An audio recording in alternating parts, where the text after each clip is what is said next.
Welcome back, survivors. I'm the SurvivalVis, and we return to Parkasaurus, episode 4 of our little new reboot series. And we're just kind of waiting around for our science to get, just 5 points away now, I believe. And we'll definitely probably do this as our next one. So let me just keep a little watch here, and as soon as this hits, we'll probably go right in and get that next little unlock done. Because with that, we can put down our little science presentation thing. And I think if we put it more towards the corner in this area, we'll get a lot of stuff from it. And just wait a moment more. There we go. Okay, so that's been done. So we got all 3 of those, and a new one just popped up. So earn...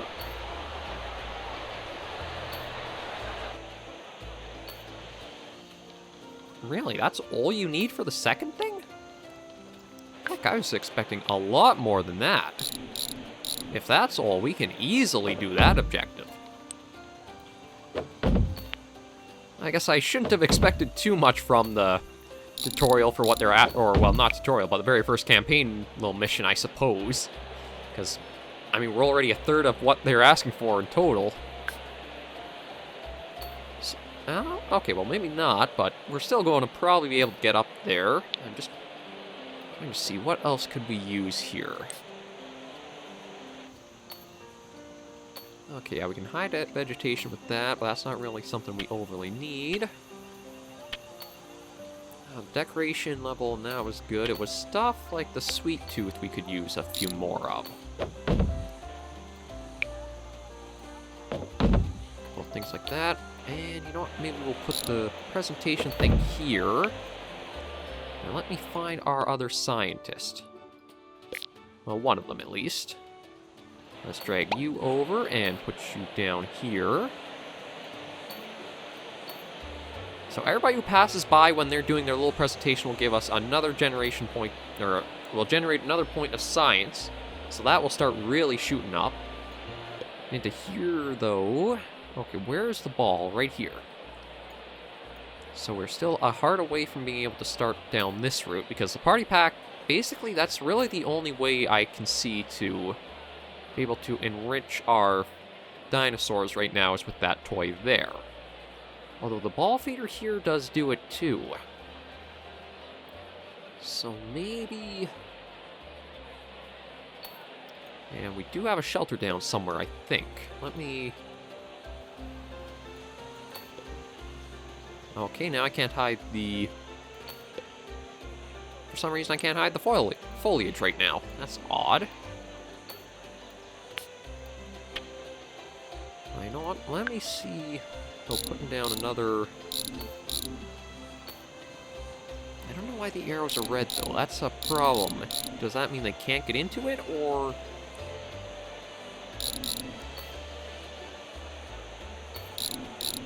Let me just try to find a place that'll fit.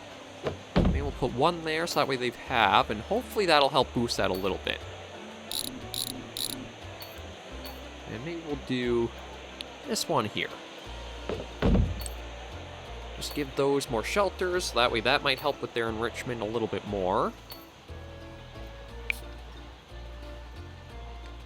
Yeah, I think we should basically hit that in a single day, although it's this one here, the 2 stars.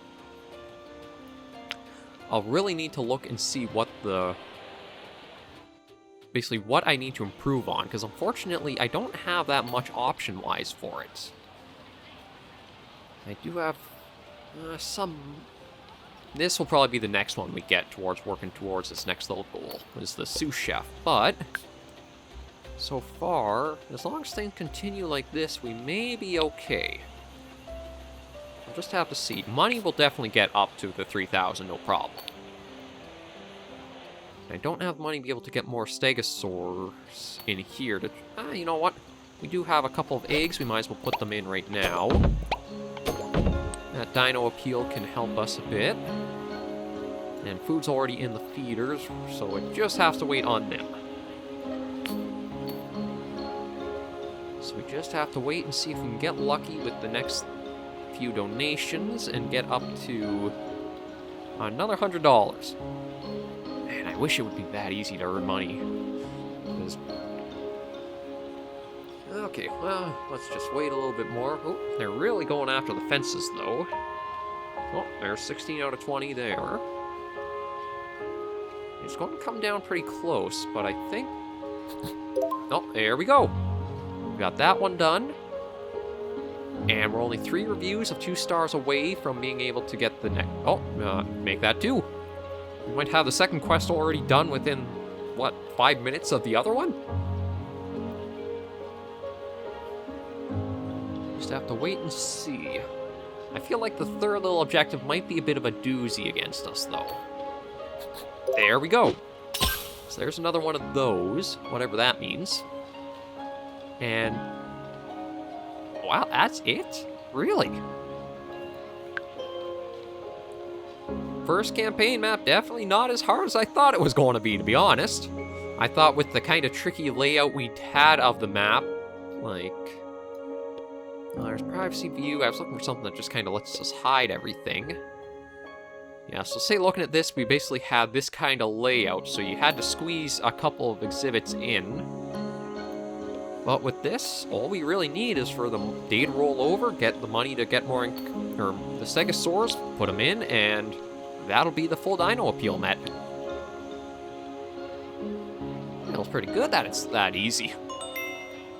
Good way to introduce us. I still wish I could have gotten that exhibit size up. There's no way I could get any more room in this area.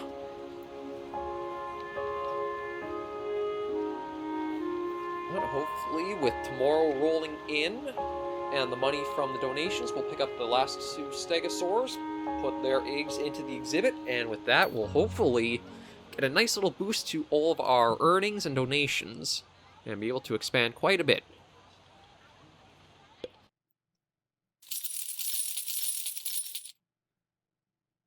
So we're actually only $17 in the hole, not too bad. Okay, so it is fun and snacks could use some more improvements, although that's not really too big of an issue, and Dino Appeal is at the 550. So first things first, let me get those next 2 Stegosaurs, and put their eggs right in. Let's pick the food up, so that way we have a good supply still on its way in. And let's start with doing a few things around here. Donation box there. One there. One there.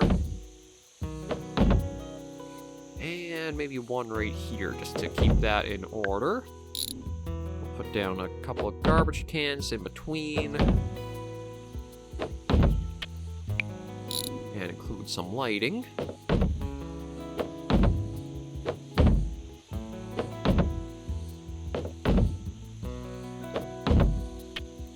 And a little bit of decoration in the back room too.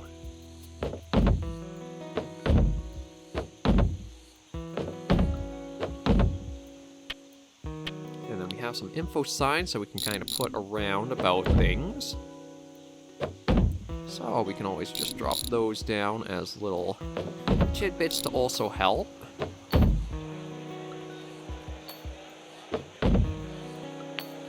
I think that should really be good until these guys hatch, which will be just a moment or two now. So thankfully it probably won't be 6,000 in a single day like the reviews were, so that it can go for a little while before we get that all the way up. Oh, I need to put down some... Well, let's hatch our Stegosaurs. There they are. Hatch them and put down a couple of shelters. One there. One back there.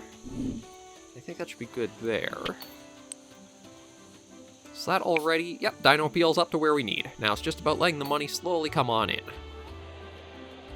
Everybody's looking pretty happy along here.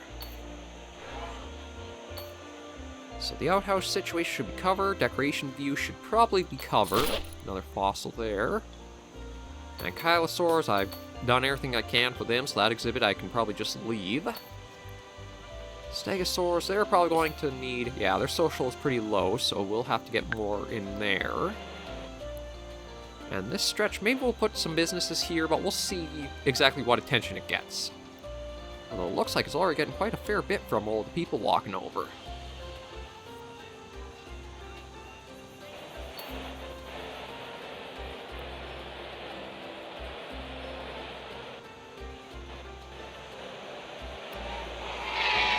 And they're still kind of smacking against the fences.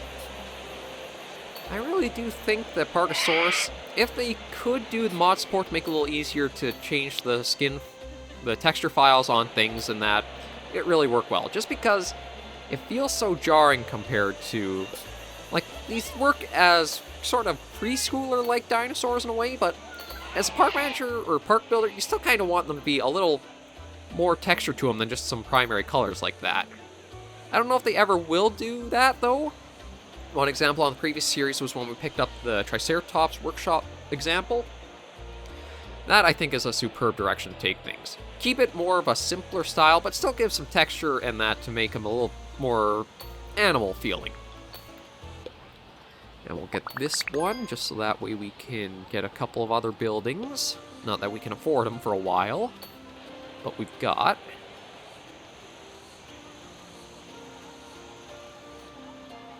You know what? I think I will splurge and try to get one more, although I think we'll... Yeah, we gotta go on another portal expedition to find that.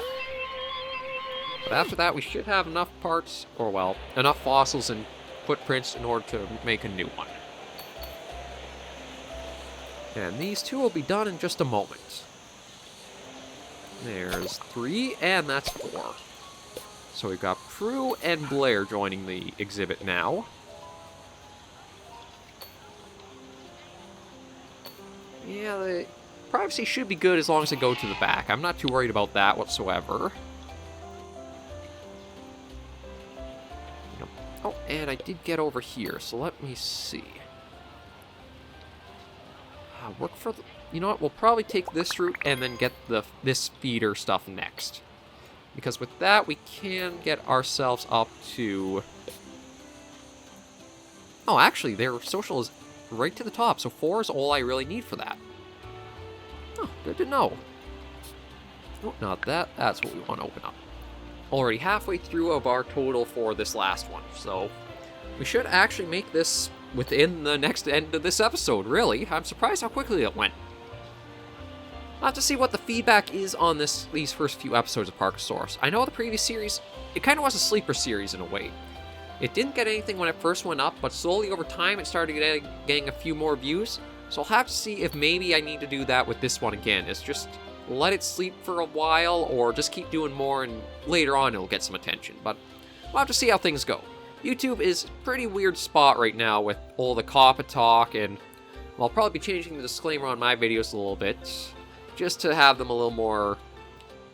less criticizing, I suppose, would be the best way for it. Although I do think... if you look into COPPA, it's a bit of a mess of everything that's trying to be done with it. Like, the premise of the child online... what's it called?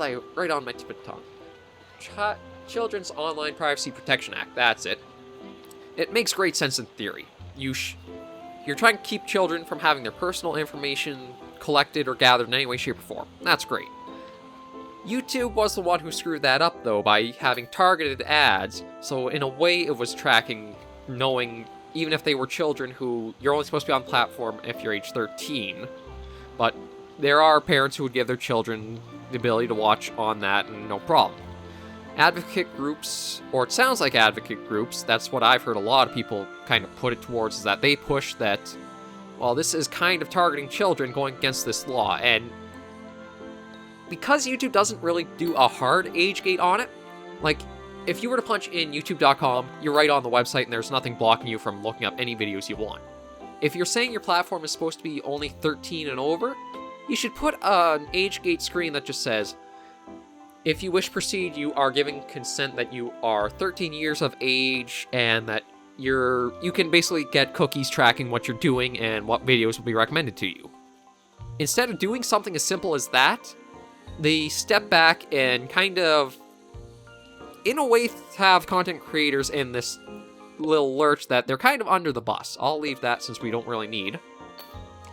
Where is your content directed kids? Yes or no? If it is yes, it's kind of like you're dooming yourself in a way to have nothing on that video aside from just doing it for your own entertainment or own value. And if not, then you have to make sure that they don't think it's targeted to kids and you're just saying it isn't. Like, that's the thing that really irks me, is how do you exactly prove that? You say that you're not directed at kids, but you have your rulings that can override what you're saying it is. The way I see this is the disclaimer screen I use is kind of like, let's put it this way, YouTube is basically video format online. So the same videos that are on television, cable, broadcasting, etc. should carry over in a way.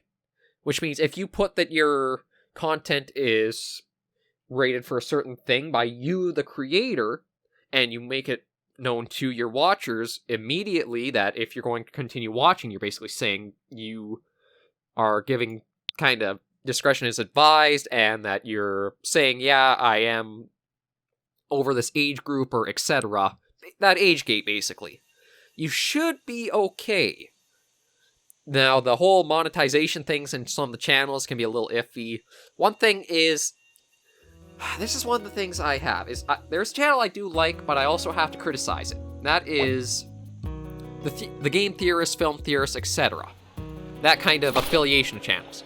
It's because they understand the issues that are facing their own, but they're also plugging in a lot of their ads. And I feel like that is where one of the things comes up where you are targeting certain things in a way. It's kind of weird, that self-advertisement. I don't really want to... I doubt I'd ever actually have merchandise on the channel, but if you're going to do merchandise like that, I would say don't plug it into another video, but have it its own separate video so that way you can avoid saying... Prime example is Matt Pat put out his theory on the Minecraft Underwater Guardian thing, but you have an advertisement right at the end of it. So it's covering Minecraft, which is a pretty heavily scrutinized thing for being targeted to children in a way, and though you're talking with some big terms and everything, would the FTC kind of look at that as, it's covering this game through this examples, using these things, and some of these editing techniques that make it more appealing to kids? Would it rule in that? And if so, you have an ad right at the very end of it, which does feel in a way, to me, it could be strewn or skewed to looking at targeted to kids. It's really that in-between that nobody is sure of yet, and because we're not sure of it yet, that really hefty fine of, well, they say it's possible up to $42,000. More likely it's going to be a smaller fees, depending on what they choose to scrutinize and hit. But then again, we also don't know. There's so much unknown that's really kind of... YouTube is really weird right now, because it's hard to say what and how things are going to affect that. Nope. No, there we go. Toronto is all completed, so we'll head to the world map. And basically, I guess I'll end this video off with these comments on that, but we'll probably do Abandoned or Tropical Islands. We'll probably do Abandoned next, but anyway, yeah. So that's kind of how YouTube is in this tizzy at the moment and trying to figure itself out. So my advice is, if you're not really sure, first consider, are you a monetized channel? Yes or no? If yes, you're going to have to step things up. If no, you aren't really targeting ads to children, so you shouldn't really be affected or have COPPA on you, because you're not collecting information on them, nor are you targeting anything to children or using any information to do anything aside from make a video for the sake of a free video to watch online. You should be safe, but again, we don't know. It's so vague and so back and forth right now. It feels like there's a lot that needs to be kind of cemented and packed down to have a proper and true base of foundation to work from. For this channel, though, we're far from monetization. We're barely working our way up to 100 subscribers, so the disclaimer is basically a way to just cover my ass so I don't have to be as worried.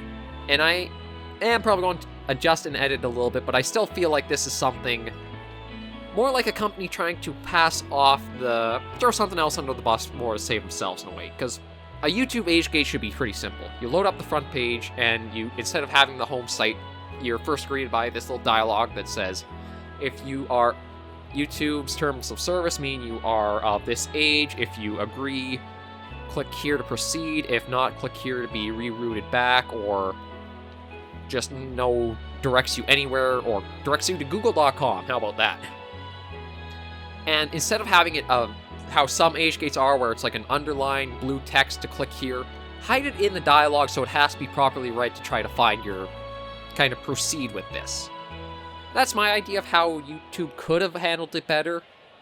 It's all a bunch of gray water trying to sort it out, and until we actually get somebody, or actually get more official word from things, COPPA's just a mess right now, and having kind of like that panicky stuff on YouTube for some people. For me, I just do this for fun right now and try to get my name built up a little bit, so not really something that I think is going to change the channel too much, aside from a little disclaimer before every video. My rant aside, and this episode done, thank you guys very much for watching as always. If you have any comments about the series or like it, be sure to leave a little like or comment. I'm always eager for feedback no matter what the video or the subject matter is. Until I see you in the next video though, please remember as always to take care and stay alive.